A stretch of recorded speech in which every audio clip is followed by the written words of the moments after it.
دودھ کے بھرے ہوئے ڈرم کو ناپاک کرنے کے لیے پیشاب کا ایک قطرہ ہی کافی ہے۔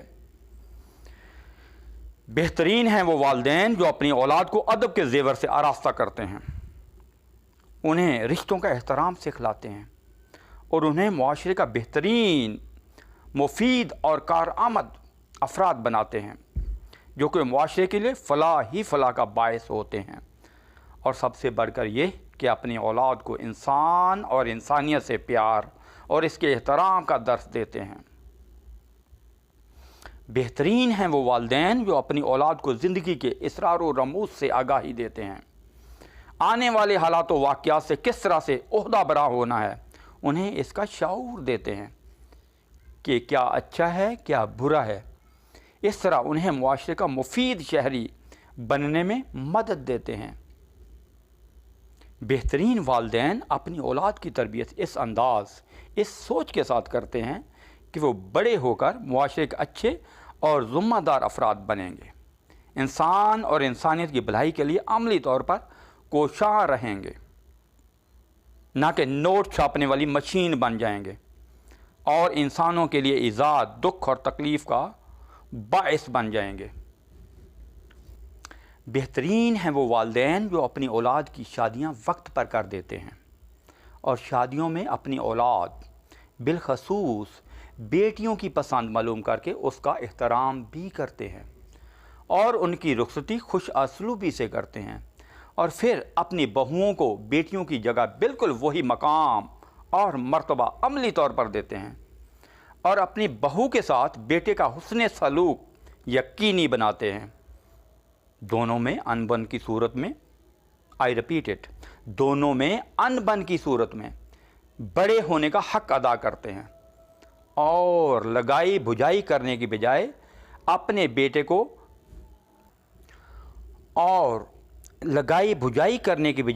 بیٹے کو قائل کرتے ہیں کہ وہ بہو کو خوش رکھے جو اپنے والدین بہن بھائیوں کو چھوڑ کر صرف اور صرف اسی کی خاطر، یعنی اپنے شوہر کی خاطر وہاں پہ آئی ہوتی ہے۔ اس طرح سے والدین کی ذرا سی سمجھداری، ذرا سی رہنمائی سے وہی گھر جنگ و جدل کی بجائے امن اور شانتی کا گہوارہ بن جاتا ہے، جنت کا عملی نمونہ بن جاتا ہے۔ مائیں عام طور پر بیٹوں کے بارے میں زیادہ پوزیسو ہوتی ہیں، وہ بہو اور بیٹے کو زیادہ گھل مل کر اور قریب نہیں دیکھ پاتی، جس سے معاملات بگڑنے کا احتمال ہوتا ہے۔ ایسے میں باپ کو چاہیے کہ مداخلت کرے اور اپنی بیوی کو سمجھا بجھا کر گھر کا ماحول خراب ہونے سے روکے اور نو بیاہتا جوڑے کا ہنی مون پیریڈ خراب نہ ہونے دے۔ یاد رہے، بہترین والدین بہترین اولاد کو جنم دیتے اور پروان چڑھاتے ہیں۔ تجربات و مشاہدات کا نچوڑ ہے، بچہ والدین کا عکس ہوتا ہے، پرتاؤ ہوتا ہے۔ والدین کی تربیت کی چاپ انسان کے کردار پہ تاحیات نظر آتی ہے۔ بچہ والدین کی گود میں گیلی مٹی کی مانند ہوتا ہے، اور گیلی مٹی کی یہ خاصیت ہے کہ اسے جس سانچے میں ڈالا جائے ڈھل جاتی ہے، اور دوسرے یہ کہ اس میں جو بیج پھینکا جائے وہ اگ آتا ہے۔ بالکل اسی طرح نیک والدین کی اولاد بھی نیک ہوتی ہے، ان کی تربیت کی جھلک ان کے کردار میں نمایاں نظر آتی ہے، اور باسعادت اولاد آنے والے وقت میں جب خود والدین بنتی ہے تو رب تعالیٰ ان کو ان سے بھی بڑھ کر بہترین اور باسعادت اولاد سے نواز دیتا ہے، جو نہ صرف ان کی آنکھوں کی ٹھنڈک، دل کا سکون، بلکہ معاشرے کا فخر بھی ہوتی ہے۔ میں یہاں ایک واقعہ شیئر کرنا چاہتا ہوں۔ ایک دفعہ ایک نوجوان سفر میں تھا کہ اس کو بہت زوروں کی بھوک لگی۔ نوجوان کے پاس زیادہ راہ کچھ نہ تھا، اتنے میں دریا کے پانی میں ایک پھل تیرتا ہوا اس کے پاس آتا ہے۔ نوجوان وہ پھل اٹھاتا ہے اور کھا لیتا ہے، اور پھل کھانے کے بعد اسے خیال آتا ہے، اسے احساس ہوتا ہے کہ اس نے وہ پھل مالک کی اجازت کے بنا ہی کھا لیا ہے، جو کہ نامناسب بات ہے، لہٰذا اس کے مالک کو تلاش کرنا چاہیے اور اس پھل کا افزانہ، یعنی اس پھل کی قیمت اسے ادا کرنی چاہیے، پھر یہ میرے لیے جائز ہوگا، پھر یہ میرے لیے حلال ہوگا، ورنہ روز محشر میں اس کا افزانہ اس کے مالک کو کہاں سے ادا کروں گا۔ غور کیجئے، تقویٰ۔ لہٰذا نوجوان نے سوچا کہ ظاہر ہے پانی جس جانب سے آ رہا ہے اس کا مالک بھی اسی سمت میں مل سکتا ہے۔ تو وہ نوجوان دریا کے کنارے کنارے جس جانب سے پانی آ رہا ہوتا ہے اس جانب چل پڑتا ہے۔ چلتے چلتے میلوں سفر کرنے کے بعد وہ نوجوان ایک ایسی جگہ پہ پہنچا، وہ کیا دیکھتا ہے کہ نہایت ہی خوبصورت سرسبز و شاداب باغ ہے، اور اس باغ کی پھلوں سے لدی ہوئی ڈالیاں دریا پہ جھکی ہوئی ہیں۔ نوجوان کو اندازہ لگانے میں دیر نہ لگی کہ یہی وہ باغ ہے جس کا پھل اس نے اس کے مالک کی اجازت کے بغیر کھایا ہے۔ لہٰذا وہ باغ کے اندر چلا گیا۔ اس نے دیکھا کہ ایک بوڑھا شخص پودوں کی گوڈی کرنے میں مصروف ہے۔ اس نے سلام کے بعد بوڑھے شخص سے مخاطب ہو کر کہا، میں نے بغیر اجازت آپ کے باغ کا پھل کھایا ہے۔ لیکن بوڑھے شخص نے اس کی جانب کوئی توجہ نہ دی۔ وہ پھر دوبارہ گویا ہوا۔ اس نے کہا، میں نے آپ کے باغ کا ایک پھل کھایا ہے آپ کی اجازت کے بغیر، آپ اس کی قیمت مجھ سے لے لیں۔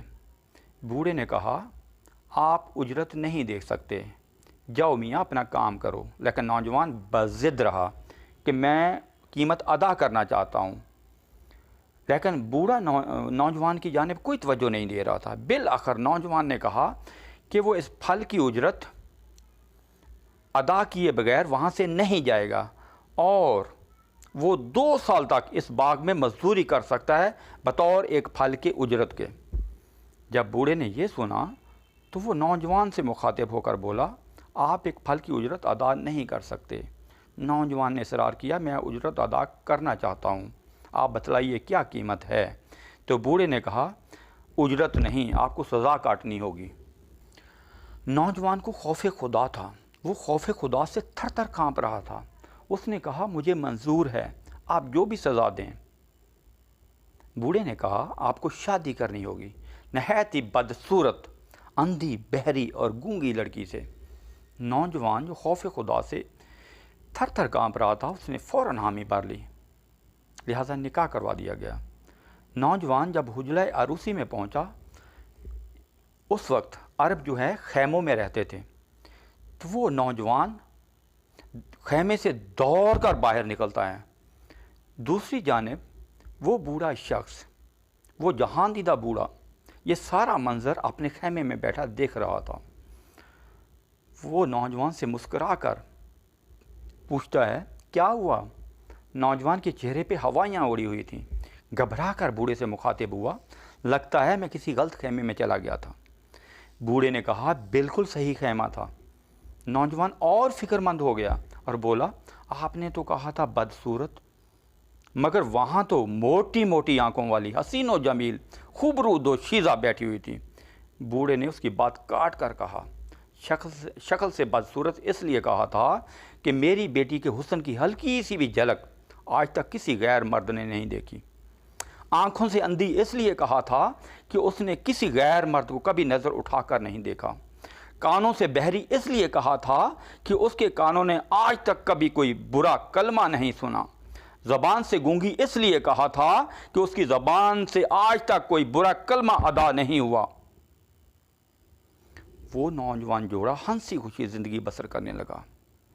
کیا خوبصورت انعام ملا تھا تقویٰ کا اس نوجوان کو۔ جانتے ہیں اس جوڑے کے بطن سے کون سی اعلیٰ ہستی نے جنم لیا؟ آج دنیا انہیں شیخ عبد القادر جیلانی رحمۃ اللہ علیہ کے نام سے جانتی ہے۔ سبحان اللہ، ماشاء اللہ۔ وہ شیخ عبد القادر جیلانی جن کی آج ایک دنیا معترف ہے، جو ولیوں کے سردار ہیں، پیرانے پیر ہیں۔ والدین کا تقویٰ دیکھیے، اور پھر اولاد بھی تو دیکھیے، اولاد والدین سے بھی آگے اور بڑھ کر دیکھیے۔ سبحان اللہ و بحمدہ، سبحان اللہ العظیم۔ اگر آپ چاہتے ہیں کہ کل آپ کی بھی نیک، صالح اور فرما بردار اولاد ہو، تو آپ بھی تقویٰ اختیار کیجیے، والدین کی فرما برداری اختیار کیجیے۔ انشاءاللہ آپ کی اولاد آپ سے بڑھ کر نیک، صالح اور پرہیزگار ہوگی۔ اور وہ والدین جو یہ چاہتے ہیں کہ ان کی اولاد نیک، صالح اور سعادت مند ہو، وہ اپنی اولاد کی پرورش رزق حلال سے کریں۔ رزق حلال میں بھلائی ہی بھلائی ہے۔ رزق حلال میں بظاہر تنگی نظر آتی ہے، مگر اس کے انعامات بہت بڑے ہیں۔ میں گنوانا بھی چاہوں تو نہیں گنوا سکوں گا، مگر اتنا کہتا ہوں کہ رزق حلال میں ذہنی و قلبی سکون ہے، نیک صالح اور سعادت مند اولاد جیسی نعمت ہے، جو نہ صرف والدین کی آنکھوں کی ٹھنڈک، دل کا سکون، بلکہ معاشرے کا بھی فخر ہوتی ہے۔